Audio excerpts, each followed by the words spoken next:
chers amis, bienvenue à cette nouvelle édition de la crème mentale. Et ce matin, c'est depuis un endroit mythique, en ce printemps flanellique sur la métropole, que vous parvient cette édition toute particulière de la crème mentale. Dans les circonstances, je me suis dit, si tu vas à l'oratoire, assure-toi de blasphémer. Voici mon blasphème. Ce chandail des Broad Street Bullies, c'est vilain, c'est brut, c'est va-nu-pied des années 70. Mais là n'est pas le sujet. Et tant qu'à blasphémer, aussi bien ajouter un vœu pieux, pour être bien certain que tout là-haut, le petit Jésus est correct avec nous autres pareil. Mon vœu pieux va à l'Impact de Montréal. Zorro 7, l'Impact. C'est pour ça que je vous apporte avec moi en couvre-chef à l'Oratoire Saint-Joseph.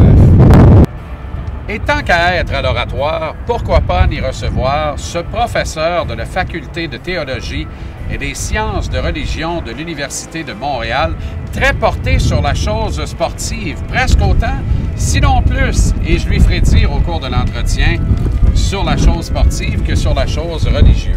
Olivier Bauer, bon matin. Bonjour. Il fait pas froid, il fait fret. Il fait presque fret en hostie. Presque. Pardon? Ah ben, je m'habitue, hein. Il blasphème dès le départ. C'est un départ canon.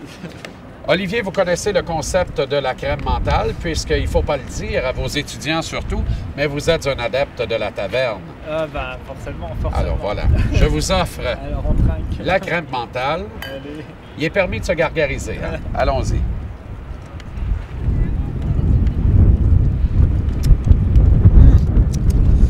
C'est un gros cru. C'est un bon cru bien frais, en tout cas, ça c'est sûr. Olivier Bauer, j'ose admettre ou avancer que vous êtes en furax. Moi, je suis à tout le moins chatouillé. Toujours est-il que le diocèse de Montréal, sous le joug de l'Église et de la religion catholique, il va d'une levée de fonds pour le moins saugrenue ce printemps à l'occasion des séries éliminatoires de la Coupe Stanley et de sa campagne de souscription. Puis j'ai dû le dire à l'envers pour être plus précis. C'est sûr que chaque année, donc, le diocèse de Montréal fait une campagne, une collecte annuelle, et chaque année, il trouve un moyen, disons, original pour faire parler de cette collecte et donner envie aux gens de donner de l'argent.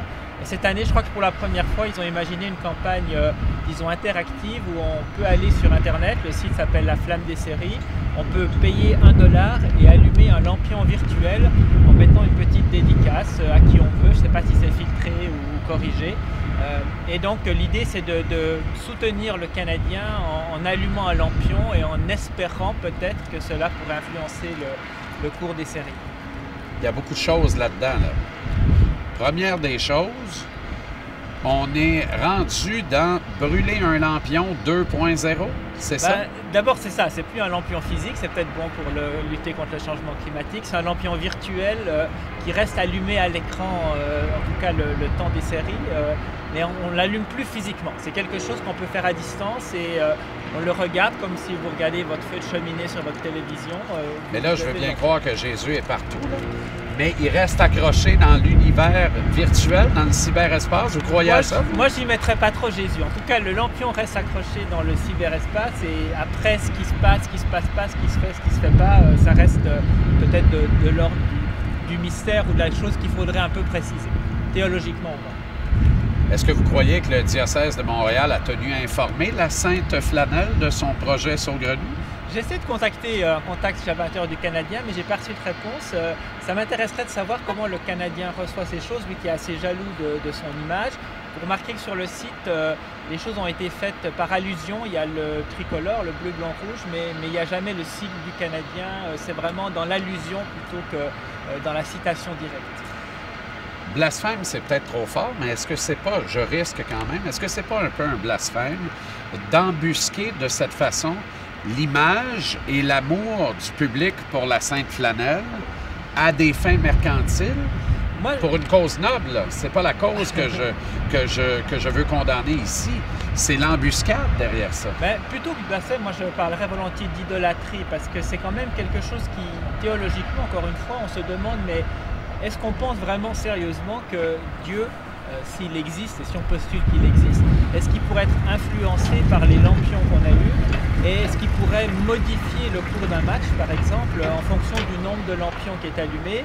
Et il aurait fallu savoir si dans d'autres villes, à Boston, à Détroit ou ailleurs, est-ce qu'on allume aussi des lampions? Est-ce que Dieu va comptabiliser le nombre de lampions pour savoir qui va l'emporter?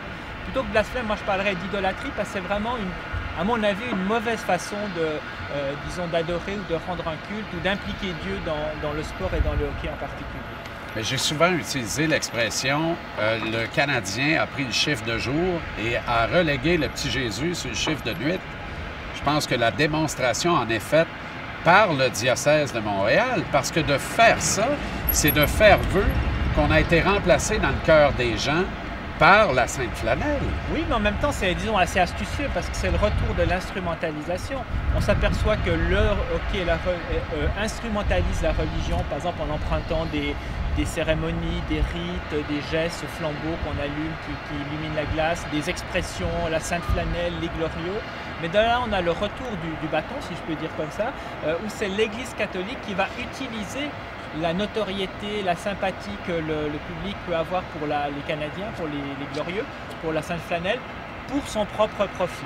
Donc j'allais dire c'est un juste retour des choses en quelque sorte. Donc c'est un rappel via l'arrière de la calotte cérébrale de dire la Sainte Flanelle et les glorieux, n'oubliez jamais que c'est un peu nous autres. Ben, c'est ça, et puis de dire on a peut-être un lien et quelque chose au lien de notre identité. Moi je dirais c'est un partout et on peut remettre la rondelle au milieu pour la suite de la rencontre. De ce que vous avez glané comme information, ça marche le lampion virtuel? Alors, je ne vous parle pas des miracles, ici on y viendra, mais est-ce que la campagne lève? Ça marche pas mal. Je ne sais pas quels sont leurs objectifs. Je crois qu'au début de la semaine, il y avait environ 500 personnes qui avaient donc payé $1 et allumé un lampion. Alors, est-ce que c'est beaucoup? Pas beaucoup. C'est une vulgaire blague. Ben, non, c'était la réalité, en tout cas, au début de la semaine. Je n'ai pas fait le décompte plus récemment, mais disons 500 personnes ont fait don de $1 pour allumer un lampion. Alors, peut-être sur les 500, il y en a peut-être un certain nombre qui ont fait ça pour plaisanter ou pour donner $1, mais environ ce nombre-là. Encore une fois, il faudrait voir au jour d'aujourd'hui. Est-ce qu'il n'y a pas un piège derrière tout ça, au fond, de démonstration évidente de la cour des miracles qui, jadis, naguère, autrefois, fonctionnait à accoucher du livre le plus vendu, le plus lu et le plus galvaudé de l'histoire de l'humanité, qui est la Bible, mais qui, aujourd'hui, ne me semble plus pouvoir tenir la route, à part dans l'esprit un peu égaré de certaines personnes, sans vouloir insulter. Là. Moi je dirais plutôt que ça me fait mal au cœur, parce que on peut discuter de l'existence de Dieu, de sa non-existence, de la foi, mais là, visiblement, on a une façon qui est, j'allais dire, un peu trompeuse, parce que dans toutes les églises catholiques, y compris ici à l'Oratoire, vous pouvez allumer un lampion, ici il coûte $2, $6 les grands, mais la question c'est de dire, si on fait ça d'une manière quand même un peu ironique à propos de la Sainte Flanelle du Canadien, est-ce que ça veut dire aussi que tous les lampions qu'on peut allumer dans toutes les églises, on devrait les traiter avec la même ironie, avec le même humour? J'imagine aujourd'hui, en ce moment même, il doit y avoir des gens à l'Oratoire qui allument avec beaucoup d'espoir et de confiance un lampion pour quelqu'un qui est malade ou pour quelqu'un qui a des problèmes. Et est-ce que le risque, c'est plutôt de dire, mais avec cette campagne de publicité, on va dévaloriser aussi cette piété populaire dans laquelle les gens mettent souvent tout leur cœur? Croyez-vous que Monseigneur Christian Lépine a dûment autorisé ça? Et le croyez-vous enthousiaste devant une telle manœuvre? Sans aucun doute qu'il l'a autorisé, parce que c'est en partenariat avec une église, une agence de publicité, mais j'imagine que l'église et l'archevêque ont le dernier mot. Est-ce qu'il est enthousiaste? C'est des questions que je peux poser. En tout cas, il doit être certainement, comme chaque année, fier de l'impact de cette campagne en disant tout le monde en parle, y compris d'ailleurs sur des chaînes où on ne parlerait pas autrement de l'Église catholique. Moi, je crois quand même qu'à long terme, c'est quand même plutôt négatif, parce que ça dévalorise quand même des formes de piété qui sont quand même encouragées tout le reste de l'année. Est-ce qu'on peut conclure que le diocèse de Montréal est quelque part l'Église catholique, grand symbole d'espoir devant l'Éternel, est arrivé aux solutions de désespoir? Je ne pense pas que c'est le désespoir, c'est l'idée de faire des choses nouvelles. Alors parfois ça marche pas. Il y a beaucoup de campagnes qui sont excellentes, des campagnes de la collecte annuelle. Il y a vraiment beaucoup de renouveau, Mais d'intelligence. la campagne des Saints du Ciel l'an dernier, qui était bien différente. Il y a eu celle sur les hosties, il y a eu mais là, à mon avis, on atteint quelque chose qui va un peu au-delà. Et le risque, c'est peut-être de créer un peu de malaise du côté des fidèles catholiques et des paroissiennes et des paroissiens.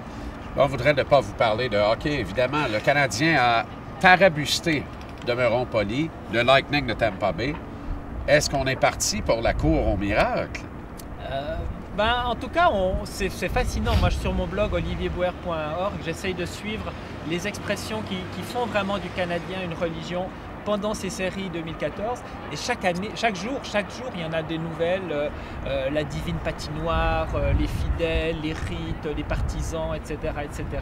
Et je trouve que ça va monter probablement. Et plus les séries vont durer, j'ai l'impression, mais ça sera à revoir, en discuter dans un mois, que cette valeur religieuse accordée aux Canadiens ne fera qu'augmenter au fil des matchs. Votre essai « Une théologie du Canadien de Montréal », publié en 2011 chez Bayard, est très intéressant. Il est toujours disponible. Il est encore disponible. Chez tous les bons libraires et même les chez autres. les mauvais, oui, c'est ça. Absolument. Je peux me priver de personne. Vous n'en vendez pas ici à l'Oratoire? Je commence pas ni au Centre Bell, ni au Vous Centre auriez pu remettre une partie des profits dans le cahier et emboîter le pas de cette souscription. J'aurais pu partager avec une partie aux Canadiens et une partie à l'Oratoire Saint-Joseph. Eh bien, Olivier Bauer, ça a été trop court. On va remettre ça. Merci beaucoup. En le Canadien, nous croyons et nous nous en gargarisons. Vert comme l'espoir. Eh bien, voilà. Ou le désespoir, c'est selon. À une prochaine. Merci, Jean-Charles.